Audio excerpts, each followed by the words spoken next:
Let me just begin by saying thank you for taking time to watch this video, where I'm going to try as quickly and as transparently as possible to share the information that we think you need to know about how your giving supports the mission and ministry of St. Paul's. And this is going to be a more comprehensive overview, so it's going to take 15 to 20 minutes.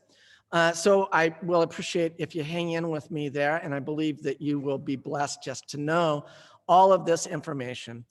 I am going to be talking about how our day-to-day budget for ministry gets funded. But there is an important caveat. I'm going to be, in the first part of this presentation, really talking about how our ministry and mission got funded in 2019. That is because that was the year before we switched to a fiscal year budget. We did that in 2020, and we're not quite through 2021, so it's just easier to use these figures. But the important caveat is that our giving, of course, is with the pandemic, is significantly down, but maybe more so because of issues roiling the church regarding LGBTQ inclusion. If you want to know where I am on that, there is a page on our website called St. Paul's and LGBTQ Inclusion. I urge you to watch the message Open Doors that I recently recorded and sent out to our congregation. I'll say more about that, I think, in a minute, but let me get to it here and begin to talk about how our mission and ministry program got funded in 2019. And we're just going to be talking about households that gave to support the mission and ministry program. So this is a bar chart, 7 categories of households. And the first category are households that gave between $1 and $249 to support the ministry. As you can see, that's 62 households, and they gave it, that's about 1% of our total giving that year, which was about $6,000. Now, most of the people that give in this category are one-time guests or a seasonal guest or some other spontaneous giving opportunity that people just open their wallet, put some money in the offering plate. That's important because, of course, we didn't have that this year, being locked down as we are, though we did get a few people who found us on the website and sent in a check because they appreciated that we were doing online worship. Next category is, again, a lot of spontaneous givers here, giving between $250 and just under $1,000. This was 5% of our total gifts, which was given by 45 households. Now, a few of these people are indeed pledgers, but that's where we get into our next category. Most of the folks in our third category who give between $1,000 and $2,499 a year are doing so via a pledge. They're having an electronic funds transfer, something sent by regularly by their bank to support the mission and ministry of the church. Now, this is 52 households, and this was 16%. So about here, as you see, this is just over 20% of our gifts that supported our ministry in 2019 are in these first 3 categories. But the next category is folks who gave, households who give. I don't know why this is happening this way. Having a little trouble. Households that give between $2,500 and just under $5,000. Now, this is about a quarter of the giving that supported our mission and ministry in 2019. That was given by 35 households. And then our next category are folks who gave between $5,000 and just under $10,000 a year. 29 households gave this, and this is the biggest amount of our 35% of the funding for our ministry came from these households. Our next is households that gave between $10,000 just under $15,000 a year. Again, a significant chunk of ministry here, 13%. And then our last category is just 2 households that gave in excess of $15,000 to support the mission and ministry of the church. Now, as I said, most of these are not pledgers. We get about, or many of these are not pledgers, I should say. We get about 135 pledge cards on an annual basis. And these are people who are making a commitment to give. But much of our funding comes from people who are just regular givers who have not made a pledge card. But the pledge card does help us. One other note, I'll just say that to point out that if we consider that an average net household income, net, not gross, net, is $100,000. That would mean that most people give right around $10,000 if they were tithing, if they were giving 10% of their income. I mention this because research shows that the average Methodist household gives between 1.6 and 1.8% of their income to support the ministry of their church. And ministers often, like me, will go, gosh, if those people gave between 3 and 4% of their income, the church would have an abundance of resources to carry out our mission and ministry program. Again, because I'm being transparent, our household falls into the fifth bar of our giving, and I'll say more about that later. But again, I'm striving to be transparent as we walk through this, and I'll say more about that in just a minute. But we have one more slideshow to go through. And so the slides I want to show you right now are about, we discern a typical pattern in how people give to support the mission and ministry of the church. And usually people start out, and I know my picture's a little bit smaller, but I don't want to cover much of the screen. But usually people start out as spontaneous givers. That means that as the offering plate goes by, they pull out their wallet and they put something from their wallet into the offering plate, or they write a check. And this is how most people start out in their giving. But the next step that people often take is they move into what we call being an intentional giver. And an intentional giver is somebody who has decided to give a particular amount on some recurring basis to support the ministry of the church. And it's a dollar amount. It's say maybe $20 a week, $100 a month. And they're going to do that regularly. Sometimes they sign up for electronic funds transfer or something like that. Excuse me. But then people often take the next step. And the next step is people become growing givers. And instead of figuring a dollar amount, like $20 a week, these folks have decided we want to be percentage givers. So we want to look at our total household income and we want to give a percentage of that, say 3 or 4%.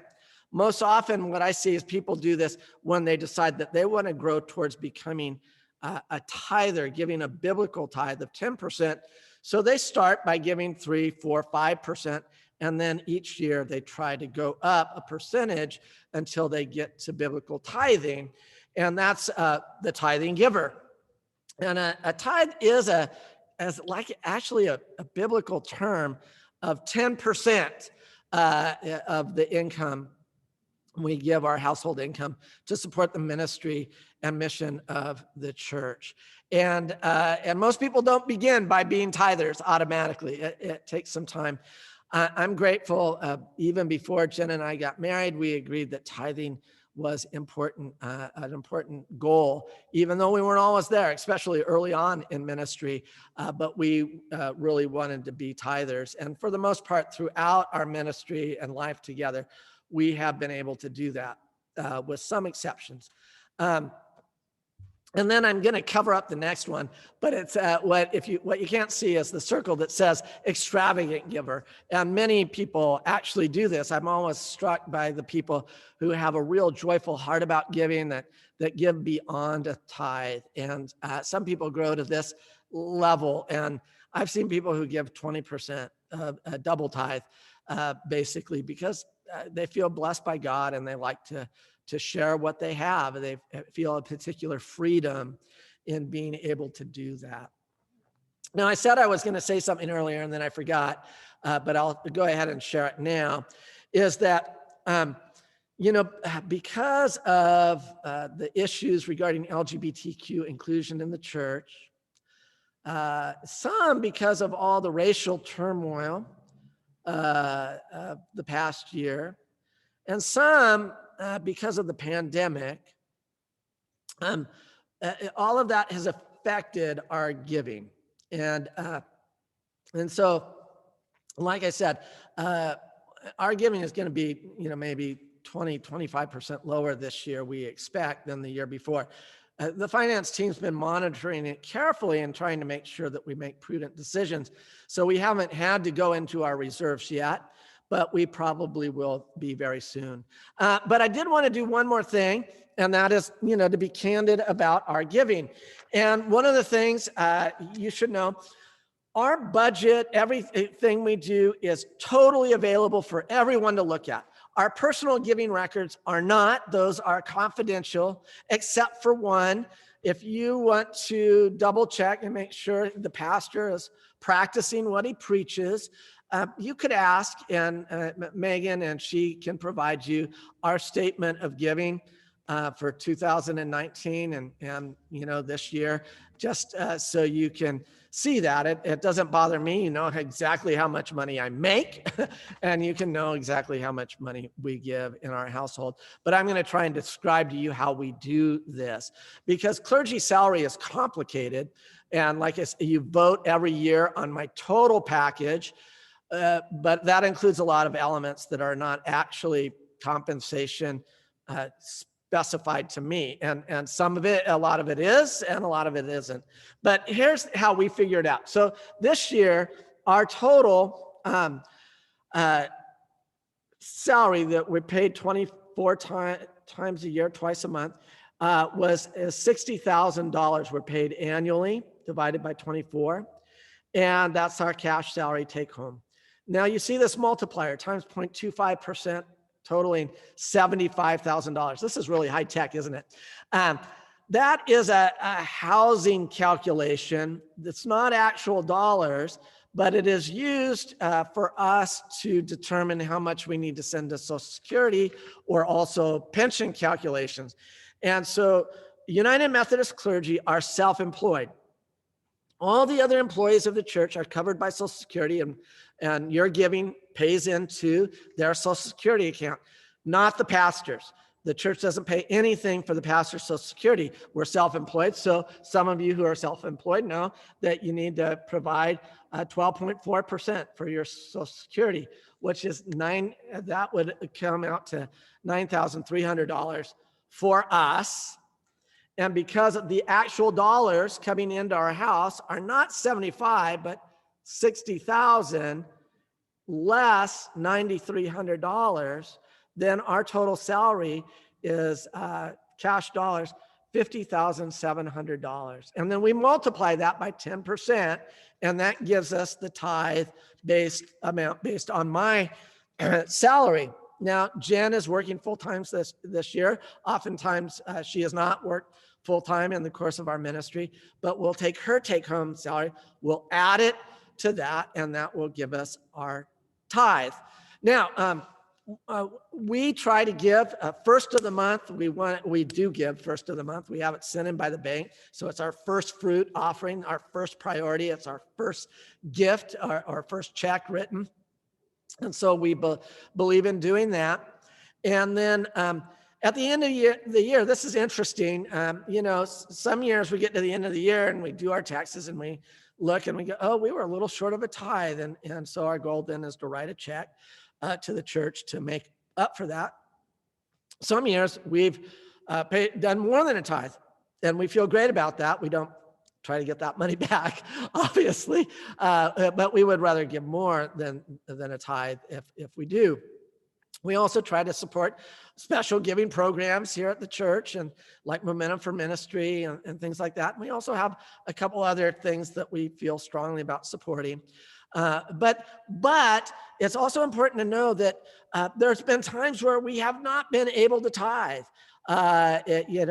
We did have, as many of you know, a situation where we had a pretty extravagant medical bill. And so for that year, we did not meet a tithe as we paid off that medical bill.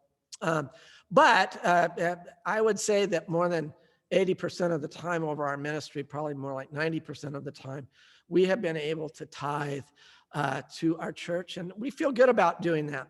And so I invite you to consider all of that as you prayerfully discern how God is calling you to support the ministry and mission of St. Paul's in the coming year. God bless you in that discernment process.